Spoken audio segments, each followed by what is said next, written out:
So we're here in the Meaningful Interviews podcast with Rabbi Chaim Dalfin, the host, and I'm here with Marc Asnin, the co-author of the book, The Oracle Portraits of the Chabad of the Rebbe, and this is the third segment of our interviews.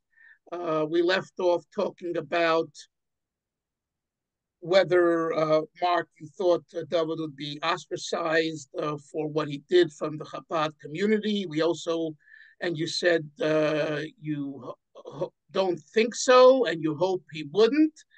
And you wanted to add something to that. Please be my guest. Go ahead. Yeah, I don't think that's anything to do with what the Rebbe was about. The Rebbe didn't ostracize Jews who weren't, observant. He interacted with people that didn't agree with him. And I respect he didn't capitulate. He stayed in his true beliefs. And I think that's a sign of strength. And that he could interact with people. That's how he created this worldwide movement. But just in the last minutes since we ended, I was forwarded an email, and it was translated through Google Translation, and it's a long statement from Yossi Greenberg, and if I'm correct, that's the rabbi from Alaska. And he's doubling down, Rabbi. It's blasphemy what we've done. And you know what?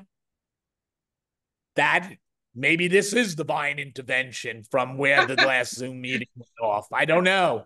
I don't think so. Maybe it's just luck. But whatever it is, Rabbi, he is doubling down against what Dovid said. What he put up.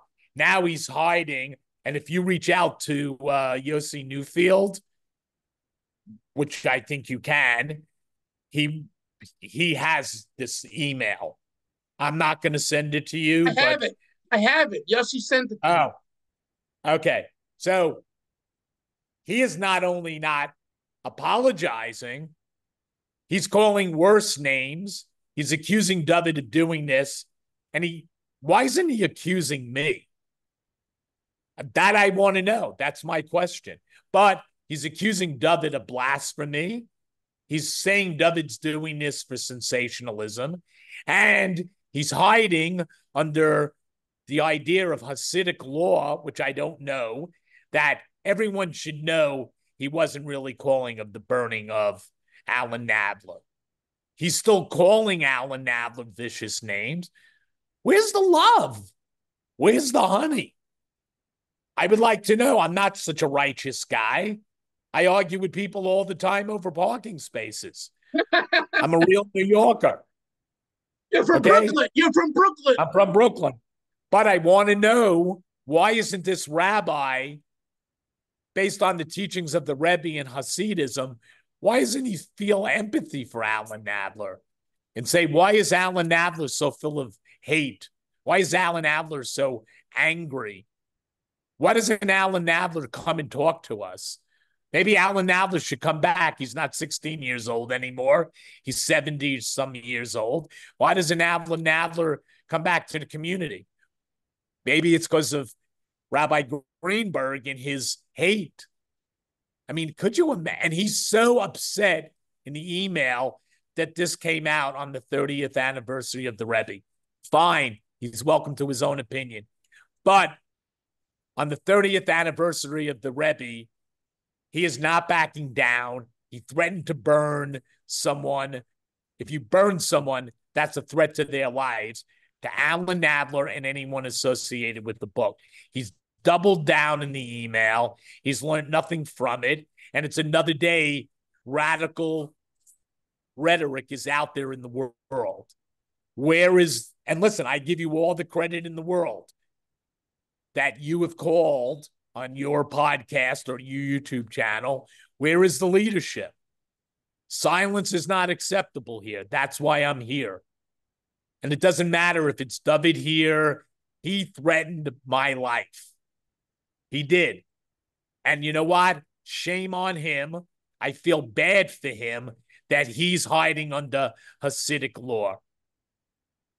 I say we, Rabbi Simon Jacobson, myself, and several others publicly said that whether it's Greenberg, Freundlich, or anyone else, Chabad or not Chabad, Jewish or not Jewish, who threatens anyone else's life and calls for the burning of a book is not doing what God Almighty wants of a human being, and definitely not of a Jewish person. So let that be clear on this podcast. And I want you to know and to walk away, Mark, knowing that, like you said, the Rebbe would never, ever support this. In fact, he would come out against For this. sure. Not even a question. Okay. So whatever Greenberg has in his mind, I can't tell you. I don't know, and I don't care. But it's dangerous. It's dangerous. It's dangerous. And just, but we have, Mark, we have people who get carried away, and he writes. I did see for a moment in our, yes. interval. He writes that he wrote his initial letter out of, he calls it rischa. Rischa means excitement, frustration, anger. So he admits to that. But he didn't. But he in that same email, he's still spewing anger.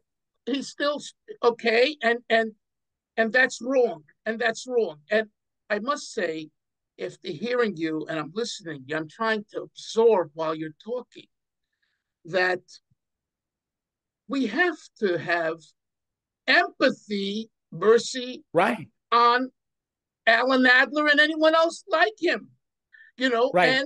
And it would be, I believe, appropriate to have him come on and explain himself, and not that he has to justify his opinion. But listen, Alan Nadler is a big guy in the big world, and he has a long history with Chabad. I'm not. That's up to Alan Nadler, and I'm not promoting that. I don't think Alan Nadler's hiding. Alan Nadler is not afraid of anyone in Chabad, from the little I know of him. But what we're talking about here is, instead of this anger, and the rabbi in Beijing has doubled down about burning of the books. You know what? If you don't like our book, which they haven't read anyway, that's factual. And you know what? Let those rabbis go to RebbeSchneerson.com. It's the first time I'm promoting the book, and you know that. Let them go buy the book. Then let them burn the book. They're such big, they have such chutzpah. They so believe in what they want. Buy the book and burn the book. Let's see. Now, you know what? They don't like the book. They think we're responsible, which we are. They don't like Alan Nadler. They made that clear. We disgraced the Rebbe on his 30th anniversary of his passing. What did they do? What did they do? This is respectful. I'm not a rabbi. I'm not a shliach. I'm just another guy trying to do the best that I can, raise 3 kids, be a good Jew, be a good American, try to leave the world with some content as a documentary photographer. What did they do? Shouldn't we be here today just talking about, okay, if you were unhappy with the book, I understand you are, and I respect that. Don't like the book. You don't need to like me either, but you need to respect me, and you don't need, and everyone's so concerned, Dovid, he crossed the line as a Lubavitcher. If they're so worried about the Lubavitch community, why are they threatening the guy? What is that about? And listen, they won't like this. The Rebbe died, from what I know, the Rebbe died 32 years ago. 32 years, 30 years ago. 30 years ago. 30. It was 32 years ago I photographed him, sorry. 30 years ago, I would say there's a deficit. These two gentlemen, these rabbis, are an example of a deficit in the community of critical thinking. I don't know why. I've said it before. I don't know why that exists, but they are an example. They lack critical thinking. And why would a rabbi on shluchus in China, of all places, talk about burning books? And so, right, Dovid's not here. I represent the book. People can be disappointed in Dovid's not here, but Dovid is not threatened anyone's life. Dovid is not calling for the burning of books that he doesn't agree with. And you know what? I do believe, now this is not based on Jewish law. I believe as an American, Dovid could be a proud member of the Lubavitcher community, and he also can dissent. Dovid did not write that essay. Dovid wrote a different essay. Right. Dovid published that with me. Right. Yes. By the way, I did invite Rabbi Freundlich, Shimon Freundlich, yes, to the podcast, and he so far has not. He refused. It's in the comments. Did he just ignore it, or did he refuse? He look in the comments in the first interview. It's there. He wrote it for the public. Okay. I don't read those comments. I'm not part of that. Right. So you know what? He's so angry. Why isn't he on this platform confronting me? I would love to talk to him. That's what I said. That's what I told him. I said, come on. Mark will be on. He doesn't, on his daily life experience, he doesn't live in a free society. He doesn't. Right. Now, all people would argue in America, our freedom is an abstraction. I would argue the opposite. In my life experience of someone 61 years old who's traveled to communism, what is he hiding from? You're a Lubavitcher. Why isn't he on your platform? I'm going to call openly anytime he wants to have a discussion with me, with someone like you who's a fair moderator. I'm welcome to it. Rabbi Greenberg, I would love for him to come publicly and debate and discuss this with me. And I would meet them any place, in a public place, to do this in a public forum. I'm not afraid of them. Right. So you can invite them. You can any time of day, as long as it's not taking care of my responsibility as a parent. Okay? Right. I will debate them. I'm not afraid of them. And I know, not from Talmud, I know in my heart from being around Chabad, they don't represent what Chabad, the majority of people in Chabad. I know that from selling books on the street. Exactly. I know that. Exactly. Okay. But you know what? Richard Nixon, who I think was a disgrace, used to talk about the loud, silent, the silent majority. They're a loud minority. But you know what, Rabbi? They also represent you in the world. And I'm not pressuring you. And I appreciate hey, it's beyond my control, your control, and anyone's control. And I appreciate everyone who's listening. I never met Rabbi before, and I think he has real chutzpah and integrity that he's asked the leadership to make some kind of statement. I'm okay, Rabbi, if the leadership says in a statement that they won't take a stance. And I won't like that, and I won't agree with it. They could come out and say they agree with the shluchim, that what we did is they agree with burning books, or they agree with threatening people's lives. But they have to say something. But listen, but they have the right to say whatever they want. That's what this is about. Correct. I would be disappointed, and I know there are many people when they finish watching this say, like, this guy doesn't know anything about the Rebbe. He's not Hasidic. He showed up 1 month. He's been around for 30 years. What does he know? He keeps saying the Rebbe he knows. You know what? That's my feeling in my heart. and from what I've read about the Rebbe and why I wear a yarmulke today. Because the Rebbe didn't, when I showed up, Rabbi Krinsky didn't say, oh, you don't wear a yarmulke. You're a self-hating Jew. You don't put tefillin on. You don't do this. That's what I heard as a kid. What I heard is not vinegar. I heard honey. You know what? Someday you'll wear a yarmulke. Someday it's the glass half full, not the glass half empty. It's pretty simple. What the Rebbe did is not, what the Rebbe did is revolutionary, but when it comes down to the core of it, it's simple. I've said it before. I didn't think of the line. It's unconditional love. No one in Chabad. Now, listen, I've met a few buttes through my travels around the world that I don't agree with, but that's not because they're Chabad. That's human nature. Okay. But I'm there, and my wife is concerned about, is this going to hurt my connection to my Judaism? No way. Because what I was given over the last 32 years by different people in the community, and most of all by Dovid Zaklikovsky and his family, that can never shake. Now, I was never shaken as a Jew. Never. I didn't want anything to do with organized religion. That's for sure. You know?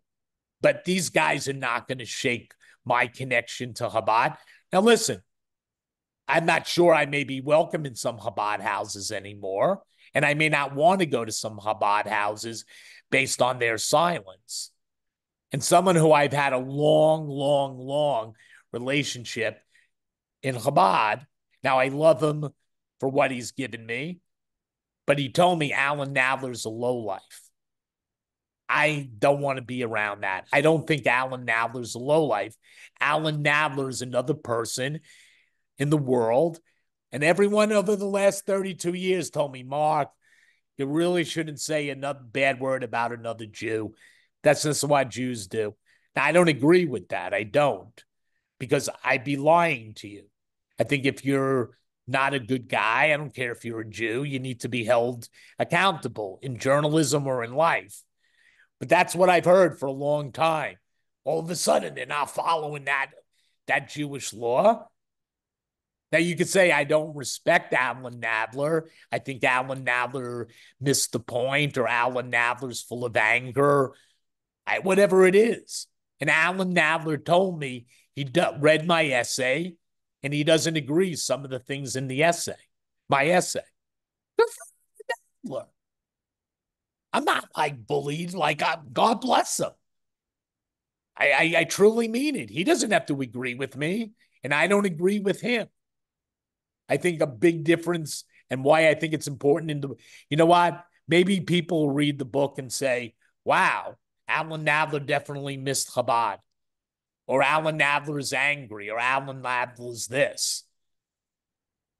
You know, these guys are so angry that they were hijacked by their hatred and their anger instead of the 49 other essays that were all into the Rebbe.